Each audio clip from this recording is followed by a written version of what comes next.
सूबाई वजीर बहालियात मखदूम महबूब जमा की हिदायत पर रेस्क्यू 1112 की फ्लड टीम ने सखर के कचे के इलाके गांव फकीर मोहम्मद जतोई से 4 खानदानों को इनके मवेशियों समेत रेस्क्यू करके पुराना सखर 0 पॉइंट कैंप पर बाहिफाजत मुंतकिल कर दिया। इस अमल का सिलसिला ताहाल जारी है। इसके अलावा रोहड़ी अली बहन बचाओ बंद कैंप पर भी कचे के कई गाँव से मुतासरा खानदानों को मुंतकिल किया गया है, जहाँ उन्हें सहूलियात फराहम की जा रही हैं।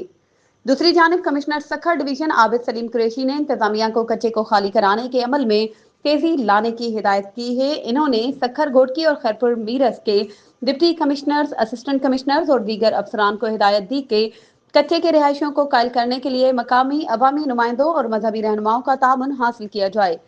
इतलात के मुताबिक आइंदा 24 से 48 घंटों में 7 लाख क्यूसेक तक पानी गुडू बैराज पर पहुंचने का इम्कान है।